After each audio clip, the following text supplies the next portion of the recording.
Vamos.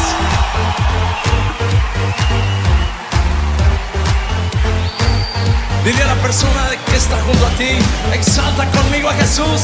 Vamos. Sí.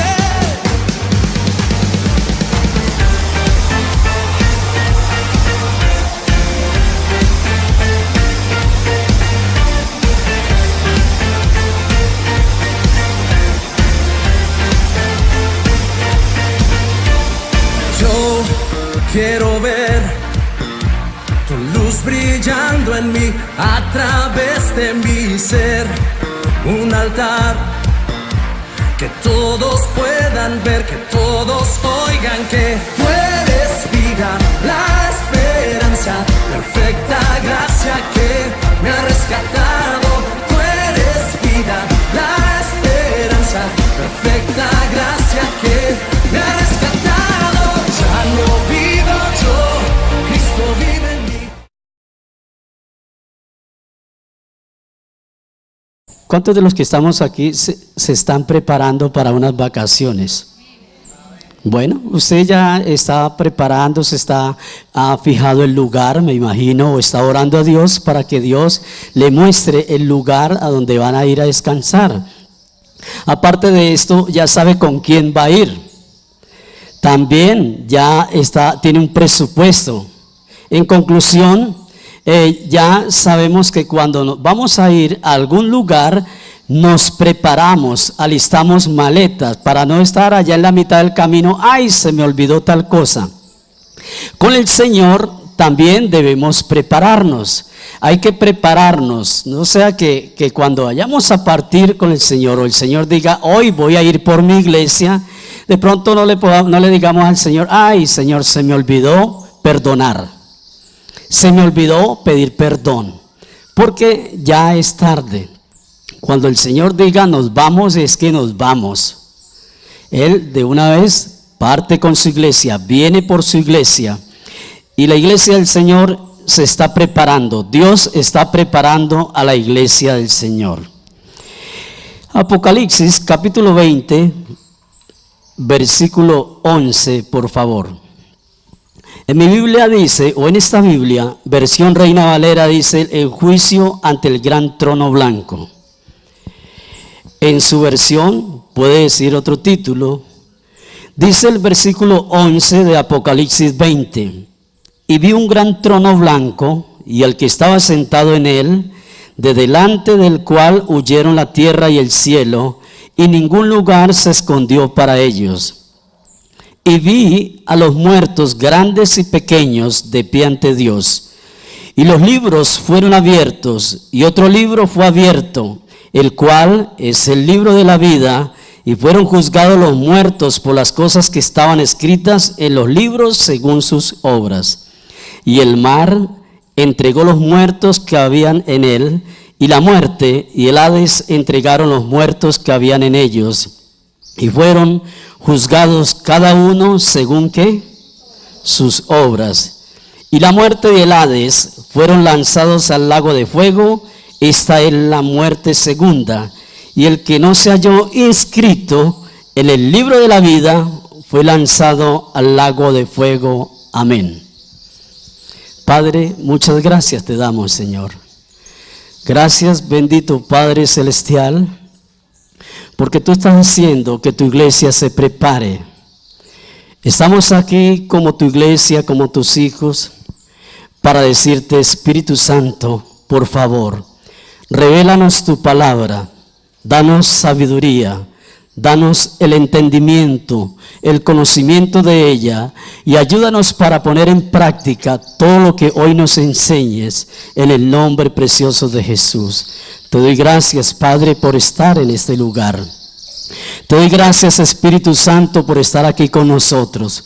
Te doy gracias porque es un buen momento, es un día hermoso que tú has preparado para que nos gocemos y nos alegremos en ti. Es un día fresco que tú nos has dado. Aún las aves cantan de tu gloria, Señor. Y nosotros en este lugar cantamos, en este lugar te adoramos y te exaltamos y te damos toda la gloria, toda la honra y la alabanza para ti, en el nombre de Cristo Jesús. Amén. Le he titulado este tema, ¿de dónde vengo y para dónde voy? Así titulé este tema, ¿de dónde vengo y para dónde voy? Quiero hablarles a la iglesia de acuerdo a la palabra de Dios. ¿Qué es lo que sucede si hay vida después de la muerte? Muchas preguntas se están haciendo hoy en día. Hay gente que dice que lo que pasó aquí en la tierra pasó y ya no hay nada más que hacer, y que el infierno está aquí en la tierra, que esto es un infierno, que porque le da un poco de calor, entonces esto es un infierno, y que ese cuentico de cielo e infierno no existen para algunos.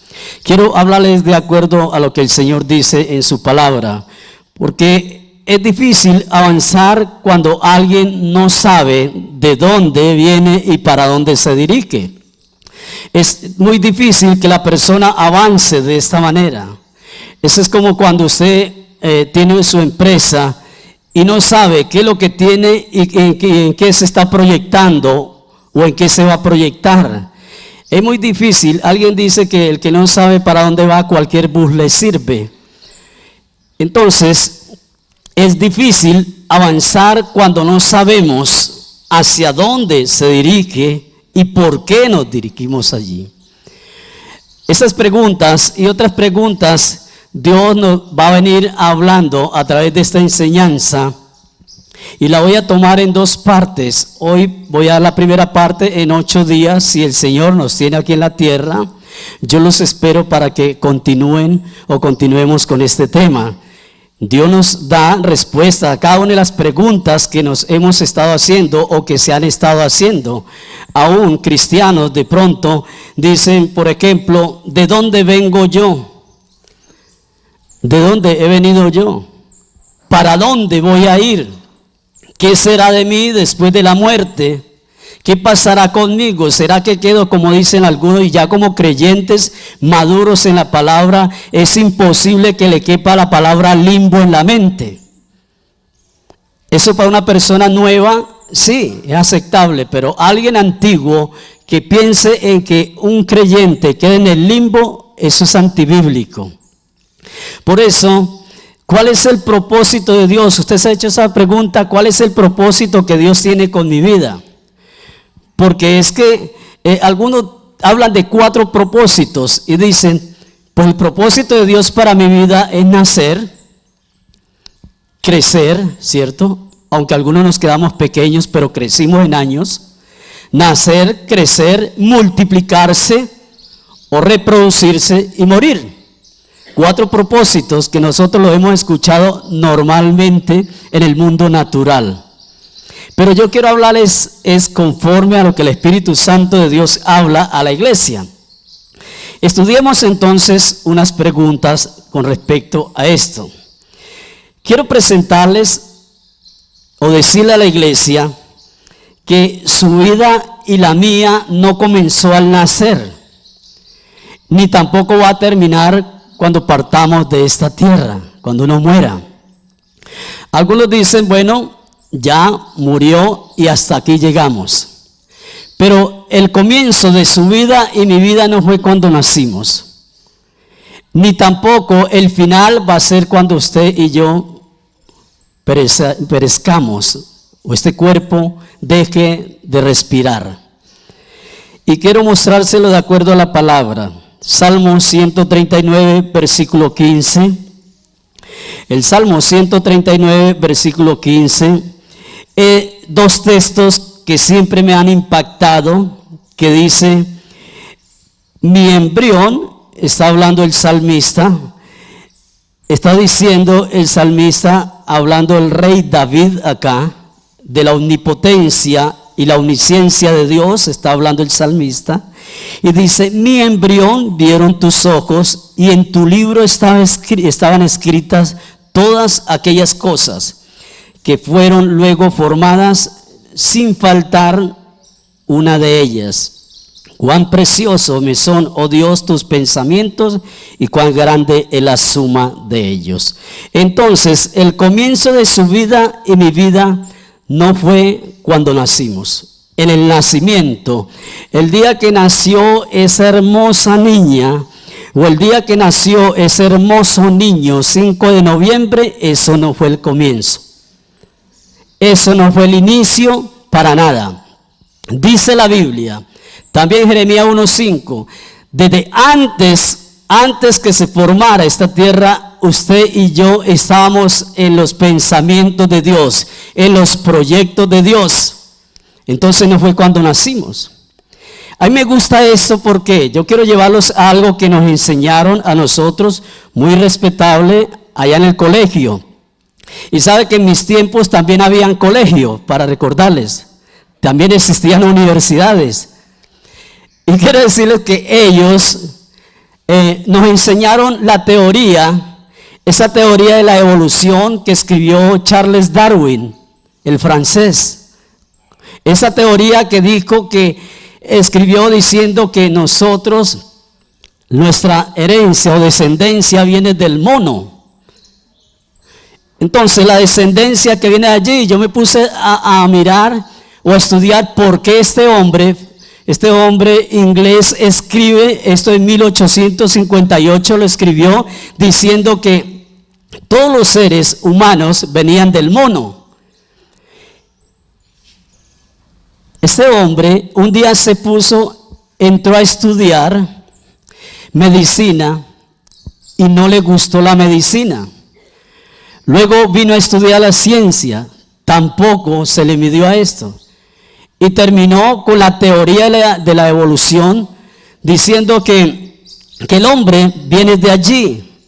¿Y por qué? Dice que él se puso a analizar. Por ejemplo, la mariposa, ¿de dónde nacía? ¿Cuál era la evolución de ella? La hormiga, la larva viene después de la hormiga. Las abejas, él se puso a mirar todo esto y concluyó con que el hombre proviene del mono. Cuando nosotros nos damos cuenta que de acuerdo a lo que dice la palabra de Dios, que desde el vientre de su mamá y de mi mamá, Dios allí nos tenía escogido, Dios nos tenía separados, amén. Y dice, vuelva nuevamente a mirar el Salmo 139:15. Mi embrión vieron tus ojos y en tu libro estaban escritas todas aquellas cosas que fueron luego formadas, sin faltar una de ellas. Fuimos formados por Dios. Y luego en el Nuevo Testamento confirma de que usted y yo venimos o proveemos del Padre. Dios nos ha hecho engendrar, usó a papá y a mamá para que la vida suya y la mía estuviésemos aquí en la tierra. Efesios capítulo 1, versículo 3, hay una confirmación más de la palabra de Dios. El apóstol Pablo escribió diciendo lo siguiente: hay unas bendiciones espirituales en Cristo Jesús. Diciendo Pablo, bendito sea el Dios y Padre de nuestro Señor Jesucristo, que nos bendijo con toda bendición espiritual en los lugares celestiales en Cristo. Versículo 4, léalo con mucho cuidado, con la revelación que el Padre le da a ustedes también. Según nos escogió en Él. ¿En quién nos escogió Dios? En Jesucristo nos escogió el Señor. Dice, antes de la fundación del mundo, para que fuésemos santos y sin mancha delante de Él. Versículo 5, en amor, habiéndonos predestinados para ser adoptados hijos suyos por medio de Jesucristo, según el puro afecto de su voluntad. A Él le plació, a Dios le plació escogernos desde antes de la fundación del mundo. A Dios le plació bendecirnos con toda bendición espiritual, pero en su Hijo amado, en Jesucristo.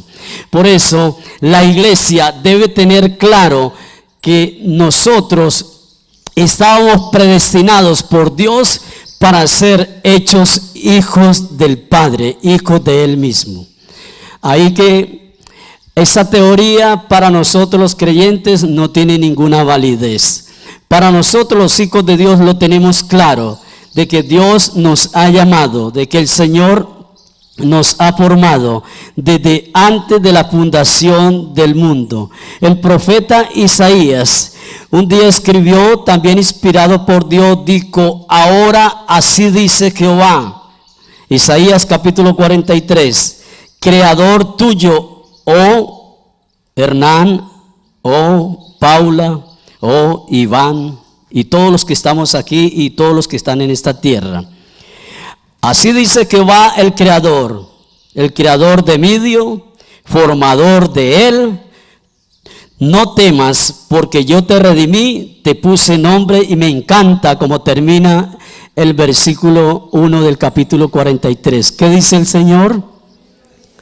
Mío eres tú. Si he escuchado las novias y los novios que dicen: es mía, es mío, me pertenece, mi mujer. Hay alguien que cuando vaya a presentar a la esposa dice: le presento a esta mujer. ¿Cómo la presentamos nosotros? Le presento a mi amada, le presento a mi esposa. ¿Y a quién le pertenece ella? A Dios. Debería uno decir: le presento a la mujer que yo administro. ¿O no? ¿No somos administradores? Mire cómo la tengo bien administrada. No adiestrada, sino administrada. Pero entonces, ¿por qué la mujer cuando va a presentar al esposo, aunque me estoy desviando un poco, la mujer cuando va a presentar al esposo, ¿cómo lo presenta? Una mujer que habla ya: mi amado, mi esposo. O hay otros que dicen más espirituales: le presento a mi señora. Y ella nunca le dice: le presento a mi Señor. Y cuando nosotros decimos: le presento a mi esposa, estoy diciendo que me pertenece a mí, que es mía. ¿Sabe que el Señor está presentando a la iglesia? Y quiere que la iglesia se presente como una iglesia pura y sin manchas y sin arruga. Entonces, ¿los arrugados no tenemos derecho a entrar al cielo? Se refiere al pecado. Dios está diciendo: es que yo soy el que lo formé, por eso me pertenece. Mío eres tú, dice el Señor. Soy su creador, soy su formador. Cuando nosotros vemos los niños y vemos todos que están corriendo, uno dice: allá va mi hija, allá va mi hijo. Ese niño que es tan juicioso en medio de todos, dice Mauricio y Judy, es mi hijo.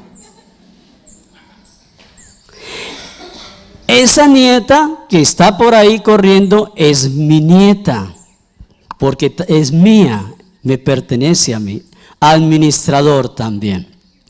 Entonces, por eso el Señor está diciendo que somos de Él. ¿Por qué? Porque hemos sido formados por Él. Existen más textos, muchos textos que derriban todas esas teorías de Darwin. Todas esas teorías. Entonces ya sabemos de dónde venimos. Ya sabemos por qué estamos en esta tierra. Pero entonces podemos pensar en algo. Podemos pensar de que usted y yo no fuimos un error. Nosotros no fuimos un descuido de papá y mamá, que se le olvidó tomarse la píldora o colocarse el preservativo, o no sé qué pasó, la inyección estaba pasada, vencida. No, no es por eso. O que me hizo trampa, rompió el preservativo. Nada de esto. Nosotros no somos una casualidad. Estábamos predestinados desde antes de la fundación del mundo. Estábamos predestinados para ser hechos hijos de Dios. ¿Cuánto le damos gracias al Señor por esto? Predestinados por el Señor. Dios nunca se puso a jugar allá con el Padre e Hijo y Espíritu Santo. No se pusieron a jugar a los dados allí para ver cuál era la suerte de nosotros. Dios no improvisa nada. Dios lo tiene todo bien planeado, mejor que el chapulín colorado. Lo tiene bien planeado, todo bien calculado, todo. Por eso es que cuando nosotros nos podemos a mirar que Dios a cada uno nos hizo de una forma totalmente diferente. A todos nos hizo. Usted mire la persona que tiene a su lado y es muy diferente a usted. Es muy diferente. Si yo le dijera, Iván, por favor, hágase aquí, yo me le paro al lado y venga, Iván, sí, bueno, ya. Aunque tiene gafas, por eso ve diferente a mí. Parecidos, ¿no? Parecidos. Y entonces, venga, Hernán. Venga, quédese, hermano, quédese. Hernán, ¿parecido? Héctor, ¿dónde está mi hijo Héctor? Mi hijo Héctor, venga Héctor. Cuando estaba preparando este tema me acordé de mi hijo. Venga, mi hijo. Venga, hijo. Venga para acá que el papá lo llama.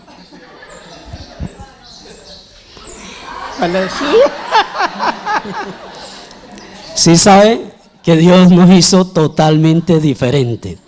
Amén. Bueno, démosle un aplauso al Señor.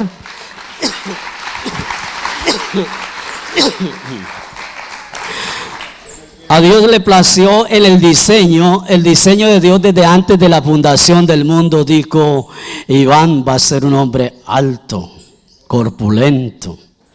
Emilio va a ser bajito, va a ser un David.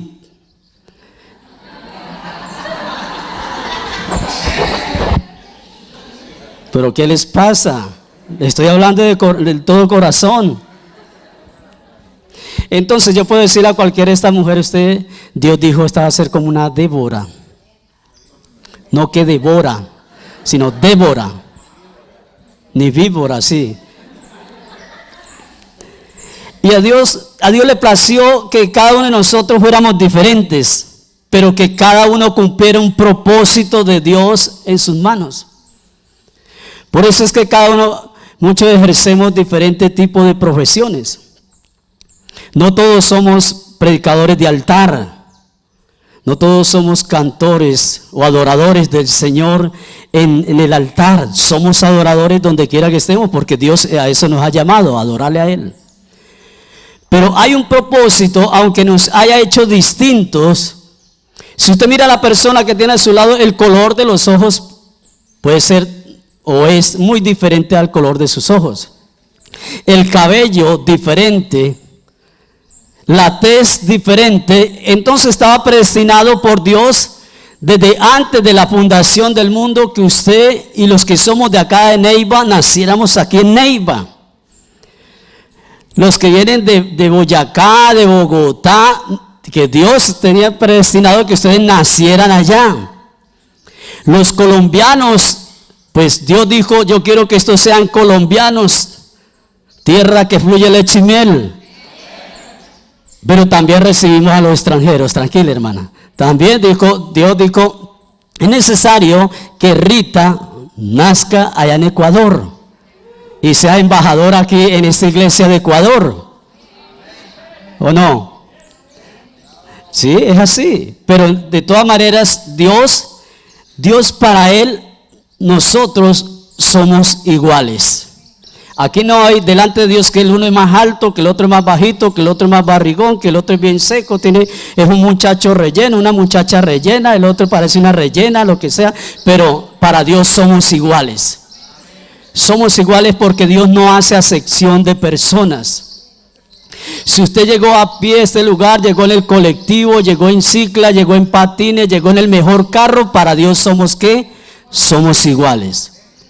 Somos iguales para el Señor. Me encanta esto porque aunque algunos dicen, es que yo nací negrito, es que yo nací pequeñito, es que vea mi cabello todo liso, me lo voy a mandar a encrespar, los ojos me los voy a mandar a estirar porque los ojos míos son muy cerrados. Así fue el diseño de Dios. Dígale a la persona que tiene a su lado, no se preocupe por lo físico suyo, porque así le hizo Dios.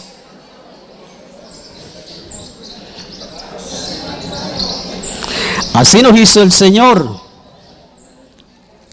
Dios también, desde antes de la fundación del mundo, Dios dispuso los talentos para cada uno de nosotros.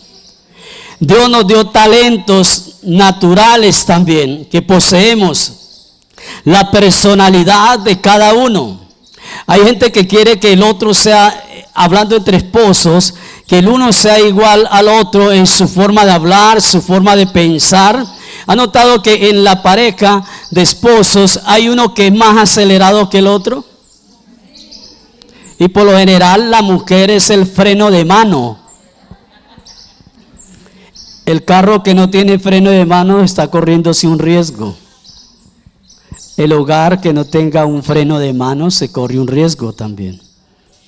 Entonces la mujer es el freno de mano y por eso el Señor nos ha hecho de una forma diferente. Una forma diferente, hablando de personalidad, hablando de temperamentos sanguíneos, flemáticos, coléricos o melancólicos. Dios nos ha hecho de una forma diferente. ¿Ha notado que hay algunos que son más acelerados, más explosivos que otros? A eso hay que mojarle un poco la mecha para que no se exploten tan rápido. Pero también hay unos que son muy flemáticos.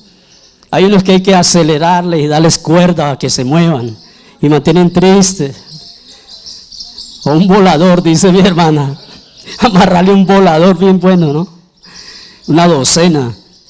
Entonces por eso a cada uno Dios nos hizo diferente. Dios nos hizo diferente y partiendo desde nuestro nacimiento. Pero hay algo importante que Dios me hablaba en esos días, y es que el único que sabe cuándo nos vamos a morir se llama Dios. Voy a mostrárselo de acuerdo a la palabra, porque es muy importante que nosotros tengamos doctrina sana de acuerdo a la palabra de Dios. Evangelio de San Lucas, capítulo 12. San Lucas capítulo 12 es un pasaje hermoso que Jesús está hablando en parábola también, hablando del rico insensato. Dice Lucas capítulo 12 versículo 13. ¿Están conmigo, iglesia? ¿Ya abrieron su celular? ¿Abrieron su Biblia? ¿Ya tienen sus ojos puestos acá? Bueno, le dijo uno de la multitud: Maestro, di a mi hermano que parta conmigo la herencia. Mas él le dijo: Hombre, ¿quién me ha puesto sobre vosotros como juez o partidor? Y le dijo: Mirad y guardaos de toda avaricia, porque la vida del hombre no consiste en la abundancia de los bienes que posee. Versículo 16. También le refirió una parábola diciendo: La heredad de un hombre rico había producido mucho, había producido demasiado. Un hombre de negocio, un agricultor, un hombre que supo ser un buen comerciante. Dice el versículo 17. Y él pensaba dentro de sí diciendo: ¿qué haré porque no tengo dónde guardar mis frutos? Y dijo: esto haré. Escuche, léalo atentamente, iglesia. Esto haré: derribaré mis graneros y los edificaré mayores, y allí guardaré todos mis frutos y mis bienes. Y diré a mi alma: alma, muchos bienes tienes guardados para muchos años. ¿Cuántos años? Para muchos años. Entonces repósate, come, bebe y regocíjate. Pero cambió todo acá. Cambió el que sabe cuándo viene la muerte, el que sabe cuándo vamos a partir. Versículo 20. Pero Dios le dijo: necio, esta noche vienen a pedir tu alma, a pedirte tu alma, y lo que has provisto, ¿de quién será? Así es el que hace para sí tesoros y no es rico para con Dios. El Señor sabe, Dios sabe cuándo viene la muerte para usted y para mí. ¿Alguien le da susto por eso? No, diga no. No, porque estamos con Dios, y si Dios es con nosotros, ¿quién contra nosotros? Entonces la muerte no viene. Sí, un día vamos a partir. Un día vamos a partir. Lo dijo David, lo dijo el profeta Samuel. Ya he pasado por donde todos han pasado y voy a partir. Entonces, un día usted va a estar muy cómodo y cómoda y yo también vamos a estar en un ataúd. ¿No le alegra esto?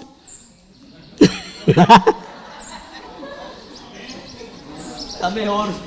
Seguida así como que no se acomoda uno en un cajón allá. Pero es la verdad, un día vamos a partir, un día vamos a estar allí. Pero lo importante de esto no es esto, que uno muera o duerma, sino que partamos pero con el Señor. Ahí sí, eso es lo importante. Es muy bueno saber de que el Señor tiene un plan maravilloso para sus hijos y es la vida eterna.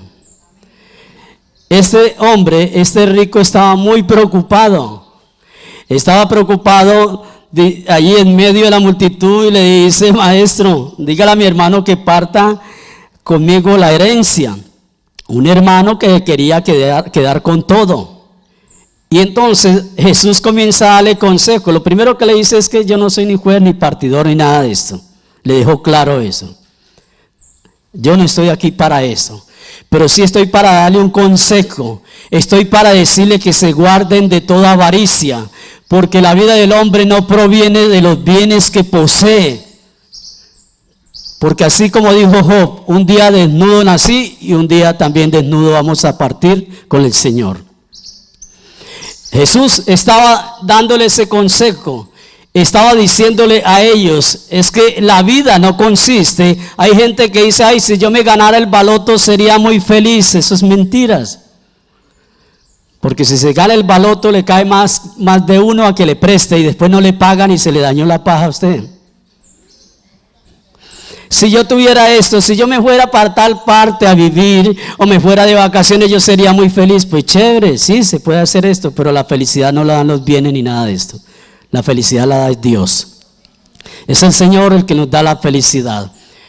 Jesús comienza a darles enseñanza, pero este hombre, comienza Jesús a ponerle una parábola, un ejemplo de alguien que había trabajado demasiado, igual que usted y yo. ¿Cuántos años lleva trabajando usted? Hemos trabajado bastante. Hemos adquirido bienes. Todos los que estamos acá hemos adquirido bienes, ¿o no? Levante la mano el que diga: yo no he adquirido bienes. Levante la mano, a ver. Todos hemos adquirido, hasta estos niños, veo. Porque ellos saben que se van a quedar con el billetico de papá y mamá también.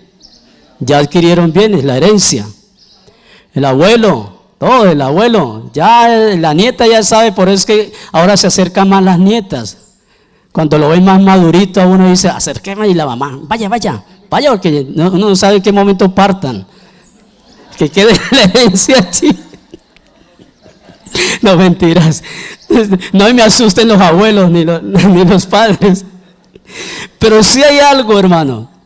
A sus discípulos le está diciendo, y es que guárdense de la avaricia, porque un hombre que trabajó demasiado, un hombre que dijo: ahora sí tengo bienes, alma mía, ahora sí, vaya y descanse, regocíjate, invierta en esto, haga reposo.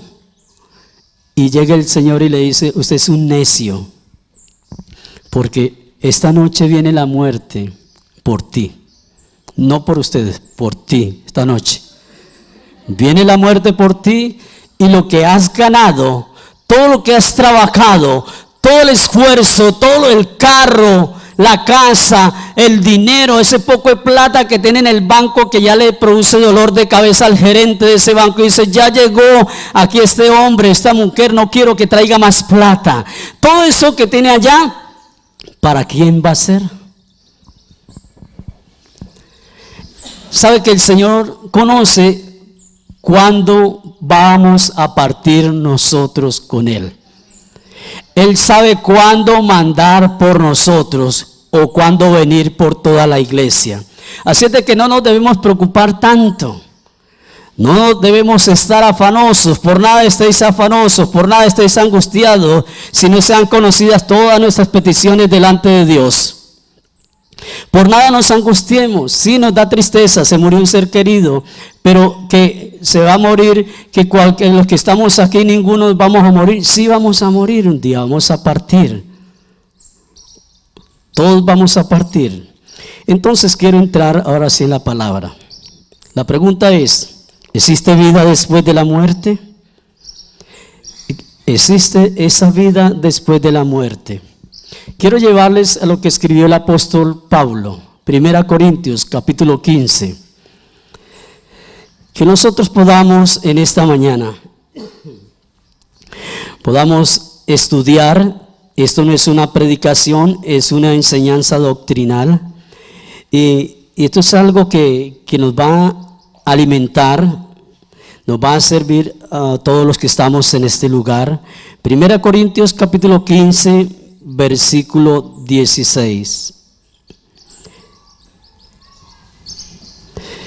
Permítame un momentico porque parece que de camino se me cayó 1 Corintios. Ah, no, aquí está. 1 Corintios capítulo 15. Pablo escribiendo a la iglesia de los Corintios, el versículo 16, dice Pablo, porque si los muertos no resucitan, tampoco Cristo resucitó. Quiero que usted entre en el Espíritu, o entremos para que el Espíritu Santo traiga esa revelación a todos los que estamos en este lugar. La pregunta es, ¿existe vida después de la muerte? Una de las preguntas que de pronto le pueden hacer a usted allá afuera o le han hecho o usted mismo se ha hecho esa pregunta. ¿Por qué nos dicen tanto? Hay gente que dice, hace años estoy escuchando que el Señor pronto vendrá y no ha venido. Hace años que estamos escuchando de que el Señor con voz de trompeta, con arcángeles, vendrá allá en los cielos y todo ojo va a ver cuando Él venga, y que ya está pronto para venir y que los tiempos son peligrosos porque el Señor está pronto para venir y no ha venido. En cualquier momento el Señor viene por su iglesia o manda por alguno de sus hijos. Entonces dice ese versículo 16, porque si los muertos no resucitan, tampoco Cristo resucitó. ¿Usted sabe que Cristo ya resucitó? Tenemos claro que Jesucristo ya resucitó. Fue crucificado, murió, fue sepultado y al tercer día resucitó y ahora se encuentra a la diestra del Padre. Jesús, como número uno intercesor, está al lado del Padre intercediendo por su iglesia. Por eso cuando le decimos, Padre, por favor, Señor, te presento mi hijo, mis hijos, Padre, te presento mi familia, te presento mi esposo, mi esposa. Dios mío, por favor, ayúdanos que haya un convencimiento del Espíritu Santo para ellos. Te lo pido en el nombre de Jesucristo de Nazaret. Ahí está Jesús intercediendo por la iglesia. Entonces, claro que Jesús ya resucitó.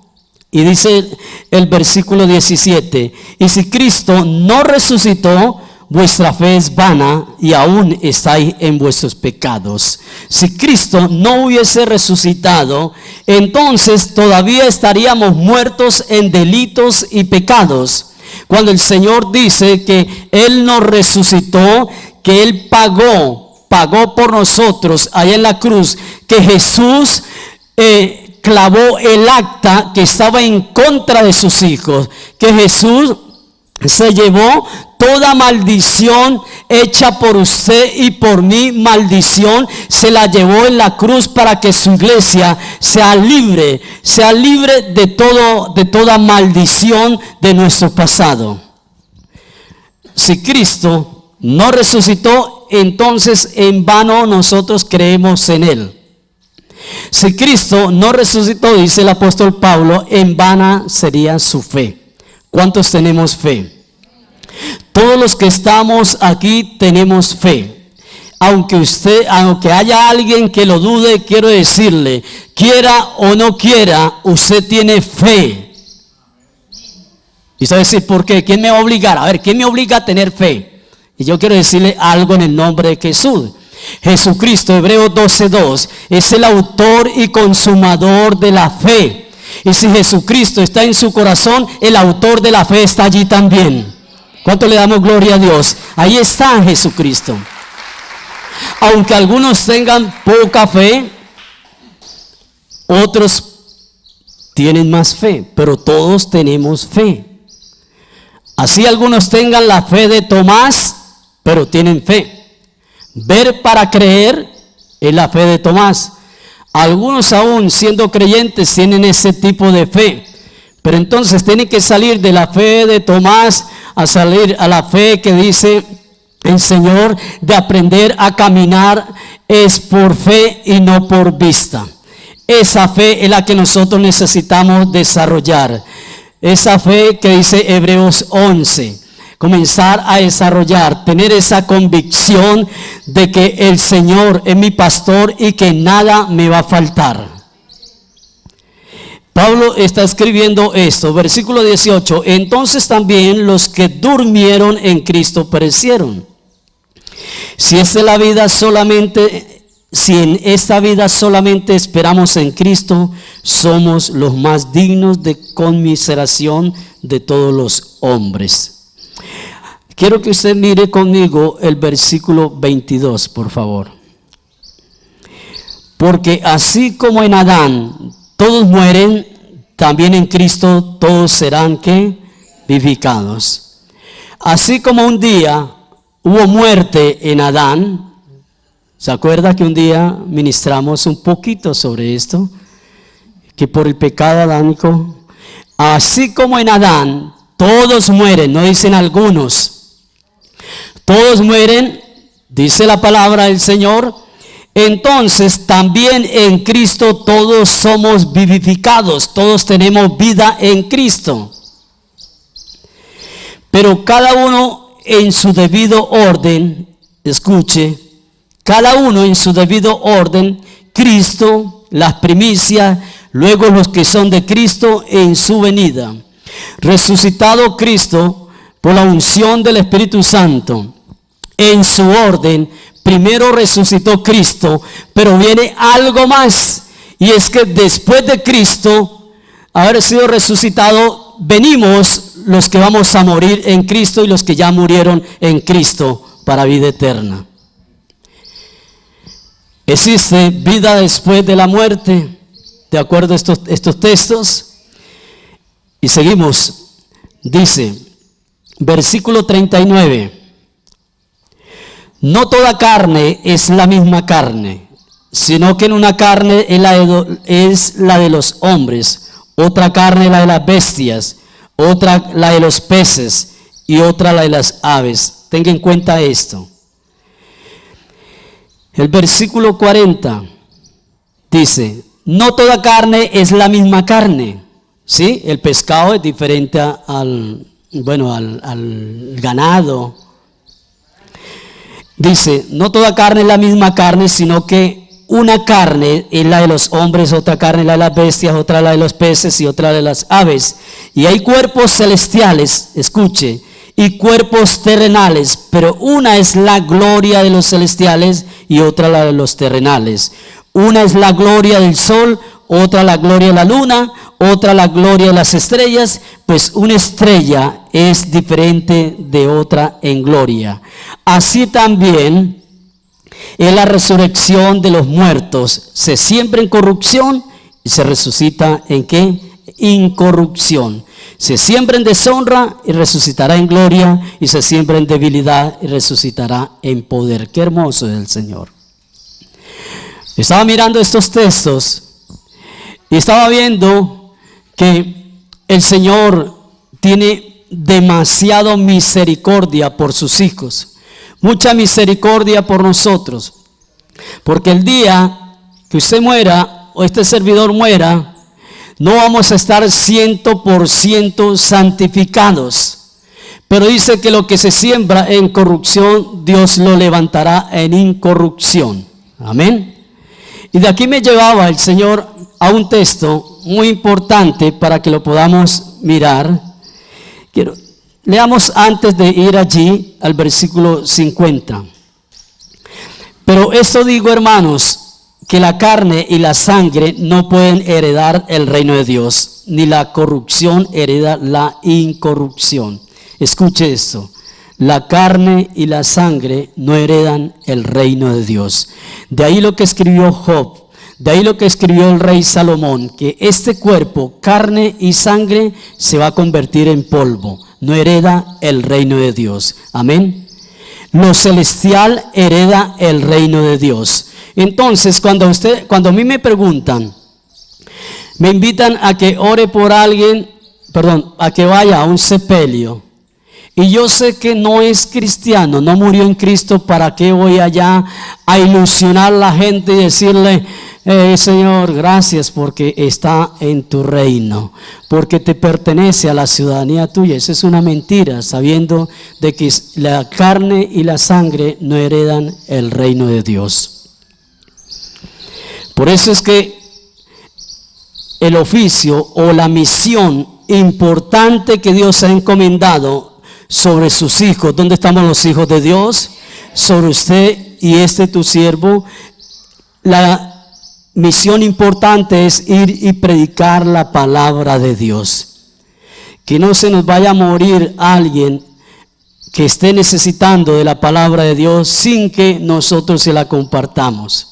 Recibe a Cristo y se murió, chao pescado, se fue con el Señor. ¿Sí? ¿Es así o no es así? Si usted oró por alguien, esa persona recibió a Cristo y se murió, usted no ha salido de ahí del cuarto y se murió, volteó a mirar a usted, aunque se asuste, esa persona partió con Cristo. Los noto pensativos. Entonces, ¿qué sucedió con el ladrón allá en la cruz? ¿Qué pasó con el ladrón que se arrepintió allá en la cruz? ¿Se salvó? ¿Qué le dijo Jesús? Hoy mismo estarás conmigo, ¿dónde? En el paraíso. El Señor Jesús no le dijo, no, usted se metió en un problema, porque tiene que ir a hacer allá, estudiar, tiene que ser discipulado, tiene que ir a hacer clínica del alma. Tiene que hacer, no estoy en contra de esto. No vayan a decir, sí, ve, por eso es que yo no hago clínica del alma. No, Jesús, hay momentos en que el Señor, hay un tiempo, dijo Salomón, para todo, para nacer y para morir. Pero hay un tiempo, hay una oportunidad que Dios da para que nosotros tengamos perlas en la corona que Dios nos tiene preparada ya, la corona incorruptible. No sé cuántas perlas tendrá su corona, pero le digo una cosa: cada vez que nosotros llevamos una alma a los pies de Cristo, vamos a recibir una perla preciosa de parte del Señor. Pero Dios da la oportunidad para que nosotros podamos ayudar a ser salvo a una persona. Y Dios le dio la oportunidad a alguien de arrepentirse en ese momento. Dios me ha dado esta oportunidad de ir y orar por personas que no han salido del cuarto y se mueren. Dice, qué mano tan hermosa la que tiene ese Señor, ¿verdad? Un día fui a orar por alguien que tenía cáncer y oré, y Señor, gracias Padre, pero recíbela en tu reino, Señor. Se lo dije pasito a ella porque lo escucha la familia de uno de ellos. Y cuando yo terminé de orar, sí, se murió. Iba saliendo y había otra persona ahí sentada afuera. El pastor, ora por mí. Yo le dije, bueno, oremos. Delante de Dios le digo, después me dijeron, se murieron las dos personas que usted oró por ella. Yo dije, uy, no. Y eso para que usted no me diga, pastor, oré por mí.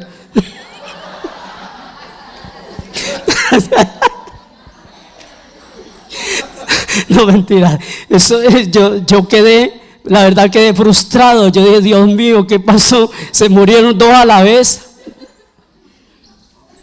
Dos pájaros por un solo tiro allí. No, es así. Y se moría gente. Oraba y se morían personas. Yo como que me daba ya miedo orar. La única que ya comenzó que me creía era mi mujer cuando oraba por ella. Y sabe que vino una palabra de Dios para mi vida. Y Dios me dice, es que es una oportunidad que estoy dando para que la persona sea salva. El vivir está en Cristo y el morir es ¿qué? Ganancia.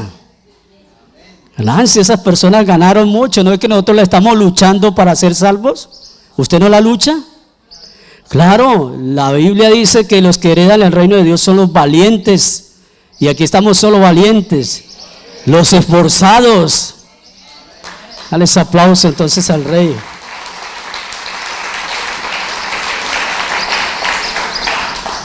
Es necesario, cuando uno mira estos textos, lo que el apóstol Pablo escribió a la iglesia de Corintios, entonces el Señor nos lleva a uno algo muy importante. Apocalipsis capítulo 21. Apocalipsis capítulo 21 dice lo siguiente.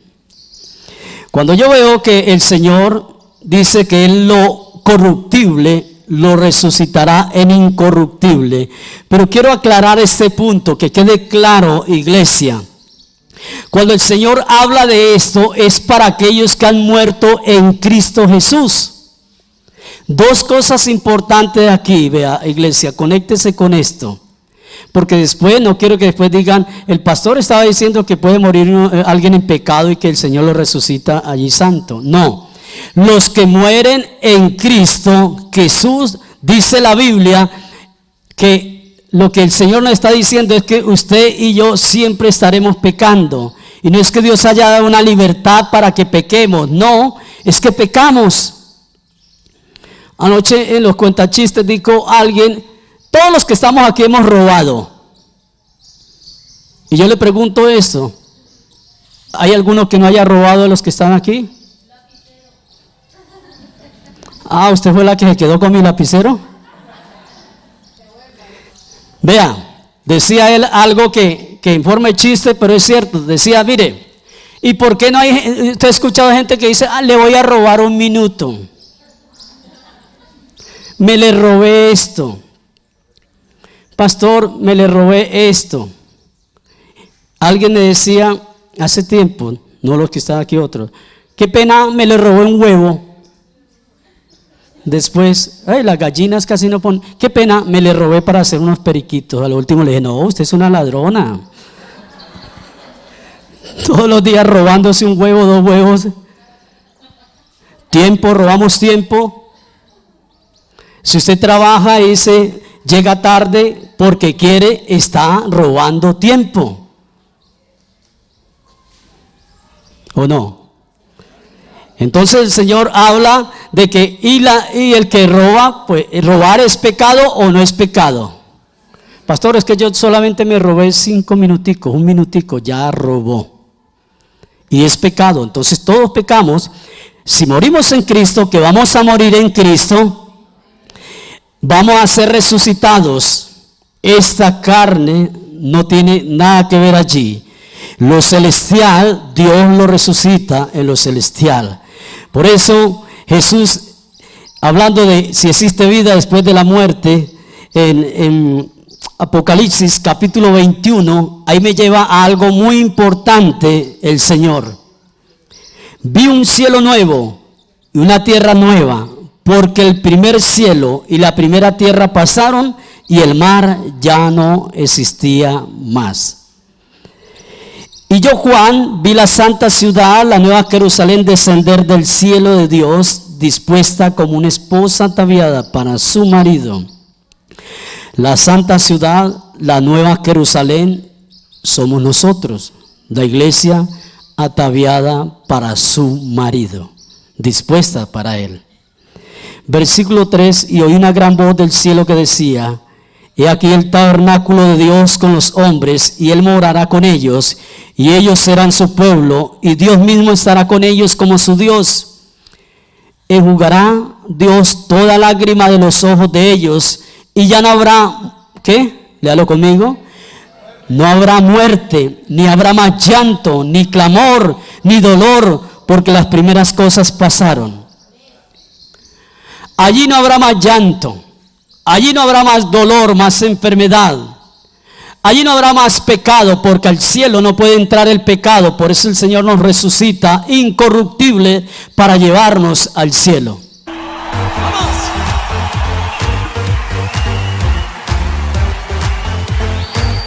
Dile a la persona que está junto a ti, exalta conmigo a Jesús. ¡Vamos! Yeah.